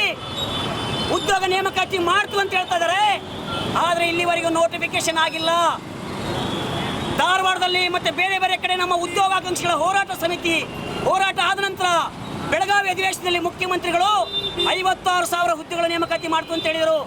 24,300 ಹುದ್ದೆಗಳಿಗೆ ಆರ್ಥಿಕ ಅನುಮೋದನೆ ಕೊಟ್ಟಿದ್ದೀವಿ ಅಂತ ಹೇಳಿದರು. ಆದರೆ 3 ತಿಂಗಳಾಯ್ತು ಅಧಿವೇಶನ ಮುಗಿದು, ಒಂದೇ ಒಂದು ಹುದ್ದೆಗೆ ನೋಟಿಫಿಕೇಶನ್ ಆಗಿಲ್ಲ. ಒಳ ಮೀಸಲಾತಿಯ ಕಾರಣದಿಂದ ಇದನ್ನು ಮುಂದೂಡ್ತಾ ಬರ್ತಾ ಇದ್ದಾರೆ. ಈಗ ಕ್ಯಾಬಿನೆಟ್ ಏನು ಅನುಮೋದನೆ ಕೊಟ್ಟಿದೆ, ನೇಮಕಾತಿ ನಿರ್ಬಂಧಗಳನ್ನು ತೆಗೆದುಹಾಕಿದ್ದಾರೆ, ಅದನ್ನು ನಾವು ಸ್ವಾಗತ ಮಾಡ್ತೀವಿ. 56,432 ಹುದ್ದೆಗಳಿಗೆ ಕೂಡಲೇ ಅಧಿವೇಶನ ಸೂಚನೆ ಹೊರಡಿಸಬೇಕು, ನೋಟಿಫಿಕೇಶನ್ ಆಗಬೇಕಂತೇಳಿ ಇವತ್ತು ನಾವೆಲ್ಲ ಯುವಜನ ಮಿತ್ರರು ಆಗ್ರಹ ಮಾಡ್ತಾ ಇದ್ದೀವಿ. ನಮ್ಮ ರಾಯಚೂರು ಜಿಲ್ಲೆಯಲ್ಲಿ 5,000 ಶಿಕ್ಷಕರ ಹುದ್ದೆಗಳಿಲ್ಲ, ಪೊಲೀಸ್ ನೇಮಕಾತಿ ಆಗಿಲ್ಲ, PSI ನೇಮಕಾತಿ ಆಗಿಲ್ಲ, ನೇಮಕಾತಿನಲ್ಲಿ ಭ್ರಷ್ಟಾಚಾರ ನಡೀತಾ ಇದೆ, ಕ್ವಶನ್ ಪೇಪರ್ ಲೀಕ್ ಔಟ್ ಆಗ್ತದೆ. ಅವೆಲ್ಲವೂ ಮೂಡಕ್ಕೆ ಕ್ರಮ ತಗೊಳ್ಬೇಕಂತೇಳಿ ಒತ್ತಾಯ ಮಾಡ್ತಾ ಇದ್ದೀವಿ. ಹಾಗೇನೆ ಕೇಂದ್ರ ಮತ್ತು ರಾಜ್ಯ ಸರ್ಕಾರಗಳು ಉದ್ಯೋಗ ಕಡಿತ ಮಾಡ್ತಕ್ಕಂಥ ಒಂದು ವೆಚ್ಚ ಕಡಿತ ಮಾಡ್ತಕ್ಕಂಥ ಯೋಜನೆಯನ್ನು ತಂದಿದ್ದಾವೆ. ಆ ಯೋಜನೆಯನ್ನು ಕೈ ಬಿಡಬೇಕು, ಖಾಲಿ ಹುದ್ದೆಗಳನ್ನ ಭರ್ತಿ ಮಾಡಬೇಕಂತೇಳಿ ನಾವು ಒತ್ತಾಯ ಮಾಡ್ತಾ ಇದ್ದೀವಿ. ಈ ಸಂದರ್ಭದಲ್ಲಿ ಉದ್ಯೋಗ ಆಕಾಂಕ್ಷಿಗಳ ಹೋರಾಟ ಸಮಿತಿ ರಾಜ್ಯ ಸಂಚಾಲಕ ಚನ್ನಬಸವ ಜಾನೇಕಲ್, ಜಿಲ್ಲಾಧ್ಯಕ್ಷ ಡಾಕ್ಟರ್ ಹನುಮಂತ ಕುರುಡಿ, ಕಾರ್ಯದರ್ಶಿ ರಾಮಚಂದ್ರಪ್ಪ, ಜಿಲ್ಲಾ ಜಂಟಿ ಕಾರ್ಯದರ್ಶಿ ಶಿವಪ್ಪ ಅಸಿಹಾಳ್, ವಿನೋದ್ ಕುಮಾರ್, ಬಸವರಾಜ್, ಮಲನಗೌಡ, ಉದ್ಯೋಗ ಆಕಾಂಕ್ಷಿಗಳಾದ ಅಶೋಕ್, ಮೌನೇಶ್, ಕೃಷ್ಣ, ಸಂತೋಷ್ ಸಾಗರ್, ಶರಣಬಸವ, ರವಿ, ಜಮ್ಶೇರ್, ಮೋಹನ್, ಸಣ್ಣಬಸವ, ಮಂಜುನಾಥ್, ಬಾಲರಾಜ್, ಸ್ವಾಮಿನಾಥ್, ರಾಜು, ಭೀಮಣ್ಣ, ಹುಲಿಗೆಪ್ಪ, ಬಾಬು, ಸುರೇಶ್, ಶಹಬಾದ್, ಮೌನೇಶ್ ಸೇರಿದಂತೆ ಅನೇಕರು ಇದ್ದರು. ಇತ್ತೀಚೆಗೆ ತಾಲೂಕಿನ ಶಕ್ತಿನಗರ, ದೇವಸ್ಗೂರು ಹಾಗೂ ಯದ್ಲಾಪುರ ಗ್ರಾಮಗಳ ವ್ಯಾಪ್ತಿಯಲ್ಲಿ ರೌಡಿಸಂ ಹೆಚ್ಚಾಗುತ್ತಿದೆ. ಪ್ರಮುಖವಾಗಿ ಹಾರುಬೂದಿ ತುಂಬುವ ಸ್ಥಳಗಳಲ್ಲಿ ಅಕ್ರಮವಾಗಿ ಹೆದರಿಸಿ, ಬೆದರಿಸಿ ಹಣ ವಸೂಲಿ ಮಾಡುವ ದಂಧೆ ನಡೆಯುತ್ತಿದೆ. ಕೂಡಲೇ ತಪ್ಪಿತಸ್ಥರ ವಿರುದ್ಧ ಕಾನೂನು ಕ್ರಮ ಕೈಗೊಳ್ಳಬೇಕು ಎಂದು ಸ್ವಾಭಿಮಾನ ಕರ್ನಾಟಕ ರಕ್ಷಣಾ ವೇದಿಕೆ ಜಿಲ್ಲಾಧಿಕಾರಿಗಳಿಗೆ ಮನವಿ ಸಲ್ಲಿಸಿ ಒತ್ತಾಯಿಸಿದೆ. ಆರ್ಟಿಪಿಎಸ್ ಘಟಕದಿಂದ ಹೊರಬರುವ ಹಾರುಬೂದಿ ತುಂಬಲು ಅಧಿಕೃತವಾಗಿ ಏಜೆನ್ಸಿಗೆ ನೀಡಲಾಗಿರುತ್ತದೆ. ಆದರೆ ಕೆಲವರು ದಬ್ಬಾಳಿಕೆ ನಡೆಸಿ, ಹೆದರಿಸಿ, ಬೆದರಿಸಿ ಅನಧಿಕೃತವಾಗಿ ಹಾರುಬೂದಿ ತುಂಬಲು ಮುಂದಾಗುತ್ತಿದ್ದಾರೆ. ಈ ಕೃತ್ಯವನ್ನು ಪ್ರಶ್ನಿಸಿದರೆ ಹಲ್ಲೆ ಮಾಡಲು ಮುಂದಾಗುತ್ತಿದ್ದಾರೆ. ಬೇರೆ ಜಿಲ್ಲೆಗಳಿಂದ ಪುಡಾರಿಗಳನ್ನು ಕರೆಸಿ ಅವರ ಮುಖಾಂತರ ಎದುರಿಸುವ ಭಯದ ವಾತಾವರಣ ನಿರ್ಮಾಣವಾಗಿದೆ. ಕೆಲವರು ತಮಗೆ ವಹಿಸಿಕೊಂಡ ಹಾರುಬೂದಿ ತುಂಬುವ ಪ್ರಮಾಣಕ್ಕಿಂತಲೂ ಹೆಚ್ಚಾಗಿ ತುಂಬಿ ಮತ್ತೆ ಬೇರೆಯವರ ಹಾರುಬೂದಿ ತುಂಬುವ ಕೆಲಸವನ್ನು ದೌರ್ಜನ್ಯದಿಂದ ಕಸಿದುಕೊಳ್ಳುತ್ತಿದ್ದಾರೆ. ಹೆದರಿಸಿ, ಬೆದರಿಸಿ ಇಟಾಚಿಗಳನ್ನು ಇಟ್ಟು ಹಾರುಬೂದಿಯನ್ನು ತುಂಬಲಾಗುತ್ತಿದೆ. ಅಕ್ರಮ ಮತ್ತು ದೌರ್ಜನ್ಯ ಸಹಿಸದೆ ಪ್ರಶ್ನೆ ಮಾಡಿದ್ದಕ್ಕೆ ಹಲ್ಲೆ ಮಾಡಿರುವ ಘಟನೆಗಳು ನಡೆದಿವೆ. ಹಾರುಬೂದಿಯನ್ನು ದೌರ್ಜನ್ಯದಿಂದ ತುಂಬುವುದಕ್ಕಾಗಿಯೇ ಬಣಗಳನ್ನು ರಚಿಸಿಕೊಂಡಿದ್ದು, ಅದಕ್ಕಾಗಿ ಪೈಪೋಟಿ ಹೆಚ್ಚಾಗಿದೆ. ಪ್ರತಿನಿತ್ಯ ದೌರ್ಜನ್ಯ, ದಬ್ಬಾಳಿಕೆ ಹೆಚ್ಚುತ್ತಿದ್ದು ಕಾರಣ ಸ್ಥಳೀಯರು, ನಾಗರಿಕರಲ್ಲಿ ಭಯದ ವಾತಾವರಣವಿದೆ. ಪರಸ್ಪರ ಗುದ್ದಾಡಿಕೊಂಡು ಯಾವಾಗ ಏನಾಗುತ್ತದೆಯೋ ಎಂಬ ಏಜೆನ್ಸಿಗಳು, ಗುತ್ತೇದಾರರು, ಕಾರ್ಮಿಕರು ರೌಡಿಸಂನಿಂದಾಗಿ ಭಯದಲ್ಲಿ ಜನರು ಜೀವನ ನಡೆಸಬೇಕಾಗಿದೆ. ಹಾರುಬೂದಿ ಸಾಗಾಟ ಮಾಡುವ ಟಿಪ್ಪರ್ ವಾಹನಗಳನ್ನು ಗುರಿಯಾಗಿಸಿಕೊಂಡು ಕ್ಲೀನಿಂಗ್ ಹೆಸರಿನಲ್ಲಿ ಯಾವುದೇ ಅಧಿಕೃತ ಆದೇಶವಿಲ್ಲದೆ ಹಣ ವಸೂಲಿ ಮಾಡಲಾಗುತ್ತಿದೆ. ಹಣ ನೀಡದಿದ್ದಲ್ಲಿ ಬೆದರಿಕೆ ಹಾಕುವುದು, ಮಾರಕಾಸ್ತ್ರಗಳನ್ನು ತೋರಿಸಿ ಭಯ ಹುಟ್ಟಿಸುವುದು, ಗುಂಪು ಘರ್ಷಣೆ ಸೃಷ್ಟಿಸುವುದು ನಡೆಯುತ್ತಿದೆ ಎಂದು ಸಾರ್ವಜನಿಕರು ಆತಂಕ ವ್ಯಕ್ತಪಡಿಸಿದ್ದಾರೆ. ಇತ್ತೀಚೆಗೆ ನಡೆದ ಗಲಾಟೆ ಪ್ರಕರಣಗಳು ಸಾರ್ವಜನಿಕರಲ್ಲಿ ಇನ್ನಷ್ಟು ಭಯ ಉಂಟು ಮಾಡಿವೆ. ಪರಿಸ್ಥಿತಿ ವಿಕೋಪಕ್ಕೆ ಹೋಗುವ ಮೊದಲೇ ಇಲ್ಲಿ ನಡೆಯುತ್ತಿರುವ ದೌರ್ಜನ್ಯ, ದಬ್ಬಾಳಿಕೆ, ರೌಡಿಸಂ ಕಡಿವಾಣ ಹಾಕಬೇಕು. ಜಿಲ್ಲಾಡಳಿತ ತಕ್ಷಣ ಸಮಗ್ರ ತನಿಖೆ ನಡೆಸಿ ಸಂಬಂಧಪಟ್ಟವರ ವಿರುದ್ಧ ಕಾನೂನು ಕ್ರಮ ಕೈಗೊಳ್ಳಬೇಕು. ತಪ್ಪಿತಸ್ಥರನ್ನು ಗುರುತಿಸಿ ಅಂತವರನ್ನು ಗಡೀಪಾರು ಮಾಡಬೇಕು. ಹಾರುಬೂದಿ ತುಂಬುವ ಸ್ಥಳದಲ್ಲಿ ಹೆಚ್ಚಿನ ಪೊಲೀಸರನ್ನು ನಿಯೋಜಿಸಿ ಸ್ಥಳೀಯರಿಗೆ ಭದ್ರತೆ ಒದಗಿಸಬೇಕೆಂದು ಒತ್ತಾಯಿಸಲಾಗಿದೆ. ಮಾಡಲಿಲ್ಲಪ್ಪ ಅಂತಂದರೆ ಮಾಡಿದ್ದಲ್ಲಿ ನಾವು ಹೋರಾಟವನ್ನು ಇದರಲ್ಲಿ ಯಾಕೆ ಈ ಥರ ನಾವು ಮಾಡ್ತಾ ಇದ್ದೀವಿ ಇದನ್ನು ಅಂತ ಹೇಳ್ತಾ ಇದ್ದರೆ, ಇದರಲ್ಲಿ ನಮ್ಮ ಸಂಘಟನೆಗಾರರು ಒಬ್ಬರು ಇದ್ದಾರೆ, ಅವರಿಗೂ ಗಾಯಾಳು ಆಗಿದೆ, ಅವರಿಗೂ ಗಾಯಾಳುಗಳು ಆಗಿದ್ದಾರೆ. ಆಗಿದೆ ಸರ್, ಆಗಿದೆ, ಕಾನೂನು ಆಗಿದೆ. ಇನ್ನು ಮುಂದೆ ಅದೇನು ಆಗಲಾರ್ದ ಘಟನೆ ಆಗಲಾರ್ದೇ ಅವ್ರನ್ನ ಗಡೀಪಾರಿ ಮಾಡಿಬಿಟ್ಟು ಈ ಥರ ಮಾಡ್ಬೇಕಂತ ಹೇಳಿ ತಮ್ಮಲ್ಲಿ ವಿನಂತಿ. ಮಾಡದಿದ್ದಲ್ಲಿ ನಾವಂತೂ ಉಗ್ರ ಹೋರಾಟವನ್ನು ಮಾಡ್ತೀವಿ. ಯಾಕಂದರೆ ನಮ್ಮ ಕಾರ್ಯಕರ್ತರ ಮೇಲೆ ಅಲ್ಲೇ ಆಗಿದೆ. ನಮ್ಮ ಕಾರ್ಯಕರ್ತರಿಗೆ ಇದ್ದಿದ್ರೆ ಅಂದರೆ ನಮ್ಮ ಕಾರ್ಯಕರ್ತರಿಗೆ ಆ ಥರ ಆಗಿದೆಪ್ಪ ಅಂದರೆ ಸಾರ್ವಜನಿಕರಿಗೆ ಪ್ರಾಬ್ಲಮ್ ಏನು, ಸಾರ್ವಜನಿಕರಿಗೆ ತೊಂದರೆ ಸೆಕ್ಯೂರಿಟಿ ಯಾರು ಕೊಡ್ತಾರೆ? ಹೌದಲ್ಲ, ನಾವೇ ಈ ಥರ ಹೋರಾಟ ಮಾಡಿದಾಗ ಇಷ್ಟು ಹೋರಾಟಗಾರರ ಮೇಲೆ ಅವರು ಇದು ಮಾಡಿದಾಗ ಅಲ್ಲೇ ಮಾಡಿದ ಕಲ್ಕ ಬಿಟ್ಟು ಇವ್ರು ಯಾಕೆ ಇದು ಮಾಡಬೇಕು? ಹಂಗಾಗಿಬಿಟ್ಟು ದಯವಿಟ್ಟು ಹೇಳ್ತೀನಿ, ಮುಂದಿನ ದಿನಗಳಲ್ಲಿ ಆ ಥರ ಆಗಲಾರ್ದ ಸೂಕ್ತ ಕಾನೂನು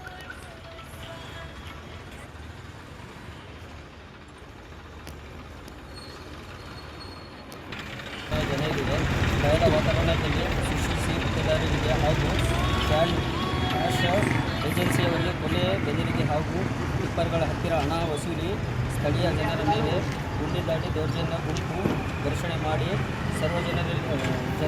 ಜನರಲ್ಲಿ ಭಯ ಹುಟ್ಟಿಸಿರುತ್ತಾ ವಕೀಲು, ಸಕರಿ, ರೋಡಿ ಶೀಟರ್, ಯಲ್ಲಾಪುರದ ನಾರಾಯಣ, ವಿನೋದ್, ತಮಿಳುನಾಡು ಸುಬ್ಬು, ಸಂದೀಪು, ಇನ್ನೂ ಹಲವಾರು ವಿಧಾನ ಗುಂಡು ಸಂಚಾರ ಮೇಲೆ ಕಾನೂನು ಸೂಕ್ತ ಕ್ರಮ ಜರುಗಿಸಬೇಕು ಮತ್ತು ಇದನ್ನು ಗುಂಡು ಪಾಳು ಮಾಡಿ ಸ್ಥಳೀಯ ಜನರಿಗೆ ಭದ್ರತೆ ಒದಗಿಸಿಕೊಡಬೇಕೆಂದು ಈ ಮೂಲಕ ಗಡಿಪಾರು ಮಾಡಬೇಕು. ಈ ಸಂದರ್ಭದಲ್ಲಿ ಸ್ವಾಭಿಮಾನಿ ಕರ್ನಾಟಕ ರಕ್ಷಣಾ ವೇದಿಕೆ ಪದಾಧಿಕಾರಿಗಳು, ಸ್ಥಳೀಯ ಗುತ್ತೇದಾರರು, ಕಾರ್ಮಿಕರು, ಸ್ಥಳೀಯರು ಇದ್ದರು. ನಗರದ ವಾರ್ಡ್ ನಂಬರ್ 28ರ ಆಶ್ರಯ ಕಾಲೋನಿಯ ರಸ್ತೆ, ಕುಡಿಯುವ ನೀರು, ಆರೋಗ್ಯ ಸೇರಿದಂತೆ ಇತರೆ ಬೇಡಿಕೆ ಈಡೇರಿಕೆಗೆ ಆಗ್ರಹಿಸಿ ಎಸ್ಡಿಪಿಐ ನೇತೃತ್ವದಲ್ಲಿ ನಿವಾಸಿಗಳು ನಗರದ ಮಹಾನಗರ ಪಾಲಿಕೆ ಕಚೇರಿ ಎದುರು ಪ್ರತಿಭಟನೆ ನಡೆಸಿದರು. ಆಶ್ರಯ ಕಾಲೋನಿಯಲ್ಲಿರುವ ಸರ್ಕಾರಿ ಉರ್ದು ಶಾಲೆಯಿಂದ ಸಿಖ್ ಸಮುದಾಯ ವಸತಿ ಪ್ರದೇಶದವರೆಗೂ ಸರಿಯಾದ ರಸ್ತೆ ಇಲ್ಲ, ತಗ್ಗು ಗುಡ್ಡೆಗಳಿಂದ ಕೂಡಿದೆ, ಒಳಚರಂಡಿ ವ್ಯವಸ್ಥೆ ಇಲ್ಲದೆ ಚರಂಡಿ ನೀರು ರಸ್ತೆಯಲ್ಲಿ ಹರಿದು ದುರ್ವಾಸನೆ ಹೆಚ್ಚಾಗಿ ರೋಗಗಳಿಗೆ ತುತ್ತಾಗುತ್ತಿದ್ದಾರೆ. ನಮ್ಮ ಕ್ಲಿನಿಕ್ ಇದ್ದು ಅದರ ಸಮೀಪವೇ ಚರಂಡಿ ನೀರು ನಿಂತು ಆರೋಗ್ಯ ಕೇಂದ್ರಕ್ಕೆ ಬರುವ ರೋಗಿಗಳಿಗೆ ತೊಂದರೆ ಉಂಟಾಗುತ್ತಿದೆ. ಕೂಡಲೇ ಸಿಸಿ ರಸ್ತೆ ನಿರ್ಮಾಣ ಮಾಡಬೇಕು, ಒಳಚರಂಡಿ ವ್ಯವಸ್ಥೆ ಒದಗಿಸಬೇಕೆಂದು ಮನವಿ ಮಾಡಿದರು. ಆಶ್ರಯ ಕಾಲೋನಿಯಲ್ಲಿ ಕುಡಿಯುವ ನೀರು ಸೇರಿದಂತೆ ಇತರೆ ಮೂಲಭೂತ ಸೌಲಭ್ಯಗಳನ್ನು ಒದಗಿಸಿಕೊಡಬೇಕೆಂದು ಒತ್ತಾಯಿಸಿದರು. ಈ ಸಂದರ್ಭದಲ್ಲಿ ಮೊಹಮ್ಮದ್ ಆರಿಫ್, ತೌಸಿಫ್ ಅಹಮದ್, ಅಕ್ಬರ್ ಹುಸೇನ್ ನಾಗುಂಡಿ, ಆರಿಫ್, ಮೊಹಮ್ಮದ್ ಶಫಿ, ಎಸ್ಡಿಟಿಯು ಖಾಜಾ ಮೊಯಿನುದ್ದೀನ್ ಸೇರಿದಂತೆ ಅನೇಕರಿದ್ದರು. ಕೊನೆಯಲ್ಲಿ ಮತ್ತೊಂದು ಮುಖ್ಯಾಂಶಗಳು. ಪರಿಶಿಷ್ಟ ಜಾತಿ, ಪರಿಶಿಷ್ಟ ಪಂಗಡಕ್ಕೆ ಹುದ್ದೆಗಳ ಭರ್ತಿಯಲ್ಲಿ ಅನ್ಯಾಯ ಖಂಡಿಸಿ ಪ್ರತಿಭಟನೆ. ಸಿಎಂ, ಡಿಸಿಎಂ ಸೇರಿ ಸಚಿವರ ಭಾವಚಿತ್ರ ದಹಿಸಿ ಆಕ್ರೋಶ. ಮಾರ್ಚ್ 7ಕ್ಕೆ ತುಂಗಭದ್ರಾ ನೀರಾವರಿ ಕಾರ್ಮಿಕರ ಹಕ್ಕೊತ್ತಾಯ ಸಮಾವೇಶ. ಕೆ. ನಾಗಲಿಂಗಸ್ವಾಮಿ.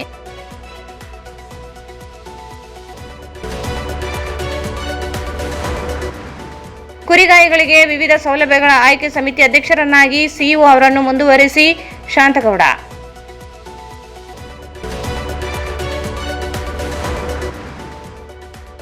ಮಾರ್ಚ್ 6ಕ್ಕೆ ರೈತ ವಿವಿಧ ಬೇಡಿಕೆಗಳ ಈಡೇರಿಕೆಗೆ ಆಗ್ರಹಿಸಿ ಬೆಂಗಳೂರಿನಲ್ಲಿ ವಿಧಾನಸೌಧ ಮುತ್ತಿಗೆ ನರಸಿಂಹನಾಯಕ್.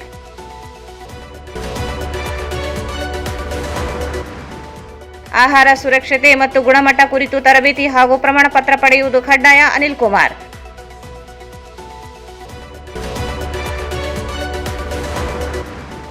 ಹುದ್ದೆಗಳ ಭರ್ತಿಗೆ ಅಧಿಸೂಚನೆ ಹೊರಡಿಸಲು ಆಗ್ರಹಿಸಿ ಉದ್ಯೋಗಾಕಾಂಕ್ಷಿಗಳ ಪ್ರತಿಭಟನೆ.